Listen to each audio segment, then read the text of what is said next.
जय हिंद दोस्तों, मैं हार्दिक यादव आपका स्वागत करता हूं। आप लोग कैसे होंगे? उम्मीद है आप जबरदस्त जिंदाबाद होंगे। अब हम आज पढ़ेंगे अपवर्तन। अपवर्तन क्या होता है? अपवर्तन देखो, हमने आपको पढ़ाया था परावर्तन। परावर्तन क्या था कि कोई चीज किसी वस्तु से, कोई वस्तु किसी वस्तु से टकरा कर वापस आ जाए तो उसे परावर्तन कहते हैं। जैसे प्रकाश की किरण किसी चिकने तल से टकरा कर वापस आ जाती है, उसे परावर्तन कहते हैं। ऐसे ही अपवर्तन होता है। अपवर्तन का मतलब होता है कि कोई वस्तु किसी वस्तु को चीर कर उसके आर पार निकल जाए, उसे बोलते हैं अपवर्तन।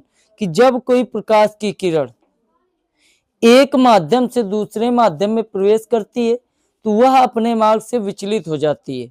प्रकाश किरण के अपने मार्ग से विचलित होने की क्रिया को प्रकाश का अपवर्तन कहते हैं। जब कोई प्रकाश की किरण एक माध्यम से दूसरे माध्यम में प्रवेश करती है, जब कोई प्रकाश की किरण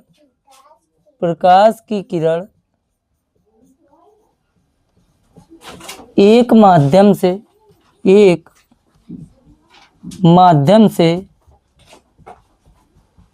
दूसरे माध्यम में प्रवेश करती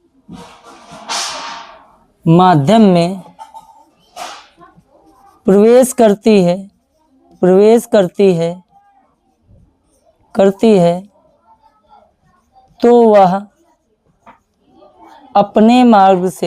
तो वह अपने मार्ग से विचलित हो जाती है।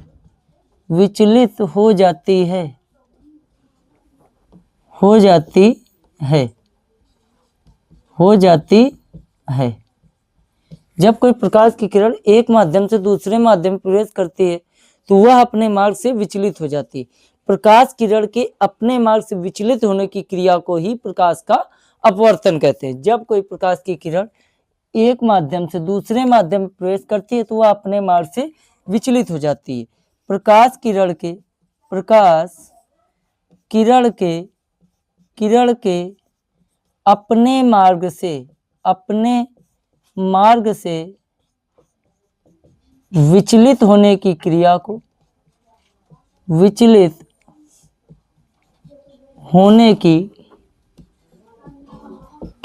होने की क्रिया को प्रकाश का अपवर्तन कहते हैं। क्रिया को प्रकाश का अपवर्तन कहते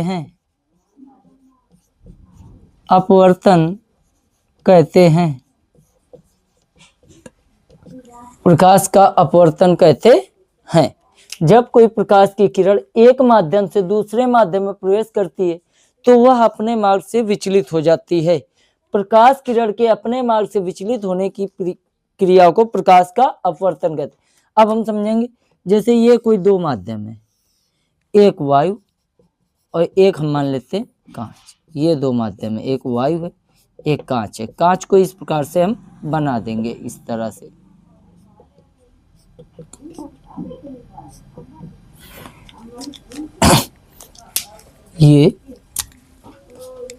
ये कोई प्रकाश की किरण आई ए बी।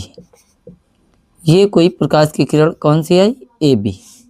ये कोई प्रकाश की किरण आई वायु से कांच में आ रही, ये विरल माध्यम से सघन में आ रही, तो इसका रास्ता इस प्रकार से होना चाहिए, लेकिन ये अपने मार्ग से विचलित होगी। इसी को हम क्या बोलेंगे? प्रकाश का अपवर्तन। इसी को हम क्या बोलेंगे? प्रकाश का अपवर्तन। जब कोई प्रकाश की किरण एक माध्यम से दूसरे माध्यम में प्रवेश करती है तो वह अपने मार्ग से विचलित हो जाती है। प्रकाश किरण के अपने मार्ग से विचलित होने की क्रिया को प्रकाश का अपवर्तन कहते हैं। जैसे इसी प्रकार से कोई किरण है, अब अभी वायु से कांच में गई तो ये अभिलंब की ओर झुक गई, लेकिन अगर कांच से वायु में जाए, अब मान लो ये कांच है सघन माध्यम में, ये वायु है, ठीक है, ये कांच है और ये क्या है?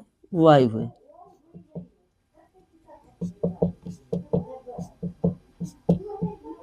ये ठीक है। अब ये किरण आ रही है, ये इधर से आएगी और इधर को अविलंब से दूर हट जाएगी, जबकि इसको ऐसे जाना चाहिए, ऐसे नहीं कि अपने मार्ग से विचलित होगी। तो जब कोई प्रकाश की किरण एक माध्यम से दूसरे माध्यम में प्रवेश करती है तो उसे प्रकाश का अपवर्तन कहते हैं। अब ये जो किरण आ रही है, आने वाली किरण को हम बोलेंगे आपतित किरण। क्या बोलेंगे? आपतित किरण। और ये किरण जो विचलित हुई है इसको हम बोलेंगे अपवर्तित किरण। क्या बोलेंगे? अपवर्तित किरण। सेम यही इसमें होगा, ये होगा अविलंब। ये क्या होगा? अविलंब। और ये होगा, ये अविलंब होगा n1 n2। जहां पर दोनों किरणें मिल रही इसे हम बोलेंगे आपतन बिंदु। इसे हम क्या बोलेंगे? आपतन बिंदु। इसे हम बोलेंगे आपतन बिंदु। अब ये आपतित किरण है, अविलंब है, तो इसके बीच बने कोण को हम बोलते हैं आपतन कोण। आपतन कोण, इसके बीच बने कोण को आपतन कोण। और इसे आई से लिखा जाता है। ये अपवर्तन कोण है जिसे हम किससे लिखेंगे? आर से। क्या बोलेंगे? अपवर्तन कोण। क्या बोलेंगे? अपवर्तन कोण। तो ये हुआ अपवर्तन हमारा कि जब कोई प्रकाश की किरण एक माध्यम से दूसरे माध्यम में प्रवेश करती है तो वह अपने मार्ग से विचलित हो जाती है। प्रकाश किरण के अपने मार्ग से विचलित होने की क्रिया को प्रकाश का अपवर्तन कहते हैं। अब हम पढ़ेंगे अपवर्तन के नियम। अपवर्तन के नियम। अब हम पढ़ेंगे अपवर्तन के नियम। ये अपवर्तन के दो नियम होते हैं और ये बोर्ड परीक्षा के लिहाज से बहुत ही जरूरी है आपको पढ़ना। इसीलिए अपवर्तन के दो नियम होते हैं। अपवर्तन के निम्न दो नियम होते हैं। अपवर्तन के निम्न दो नियम होते हैं। दो नियम होते हैं। अपवर्तन के निम्न दो नियम होते हैं। परावर्तन की तरह इसमें भी पहला नियम होता है कि आपतित किरण कामा अपवर्तित किरण तथा आपतन बिंदु पर अविलंब तीनों एक ही तल में होते हैं। आपतित किरण कामा अपवर्तित किरण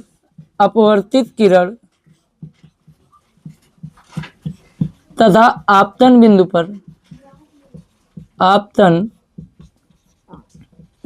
पर अविलंब। आपतन बिंदु पर अविलंब तीनों एक ही तल में होते हैं। आपतित किरण कामा अपवर्तित किरण तथा आपतन बिंदु पर अविलंब तीनों एक ही तल में होते हैं। आपको हमने पढ़ाया अपवर्तन। अपवर्तन क्या होता है? जब कोई प्रकाश की किरण एक माध्यम से दूसरे माध्यम में प्रवेश करती है तो वह अपने मार्ग से विचलित हो जाती है। प्रकाश किरण के अपने मार्ग से विचलित होने की क्रिया को प्रकाश का अपवर्तन कहते हैं। अपवर्तन के नियम दो हैं, आपतित किरण कामा अपवर्तित किरण तथा आपतन बिंदु पर अविलंब तीनों एक ही तल में होते हैं। और जो अगला नियम है, दूसरा नियम है, किन्हीं दो माध्यमों के लिए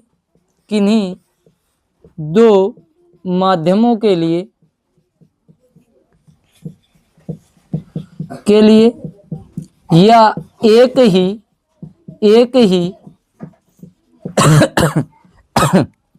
रंग के प्रकाश के लिए या एक ही रंग के प्रकाश के लिए आपतन कोण कीजिए। आपतन कोण कीजिए यानी साइन आई और अपवर्तन कोण कीजिए अपवर्तन कोण की ज्या यानी साइन आर का अनुपात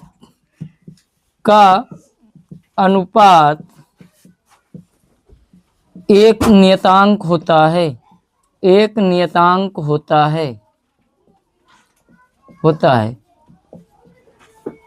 इसे ही स्नेल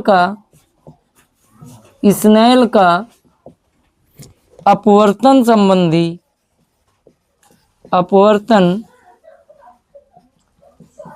संबंधी नियम भी कहते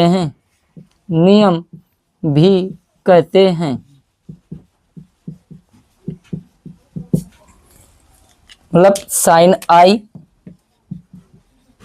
अपान साइन आर बराबर नियतांक। ये स्नेल का नियम बहुत बार परीक्षा में पूछा गया है, इस बार भी पूछा जा सकता है। तो ये आपको हमने पढ़ाया कि अपवर्तन क्या है, कि जब कोई प्रकाश की किरण एक माध्यम से दूसरे माध्यम में प्रवेश करती है तो वह अपने मार्ग से विचलित हो जाती है। प्रकाश किरण के अपने मार्ग से विचलित होने की क्रिया को प्रकाश का अपवर्तन कहते हैं। अपवर्तन के नियम दो हैं, आपतित किरण, अपवर्तित किरण तथा आपतन बिंदु पर अभिलंब, तीनों एक ही तल में होते हैं। किन्हीं दो माध्यमों के लिए या एक ही रंग के प्रकाश के लिए आपतन कोण की ज्या यानी साइन आई और अपवर्तन कोण की ज्या यानी साइन आर का अनुपात एक नियतांक होता है। इसे इसराइल का अपवर्तन संबंधी नियम कहते हैं। आप इसे पढ़ सकते हैं। जय हिंद, मिलते हैं नेक्स्ट क्लास में।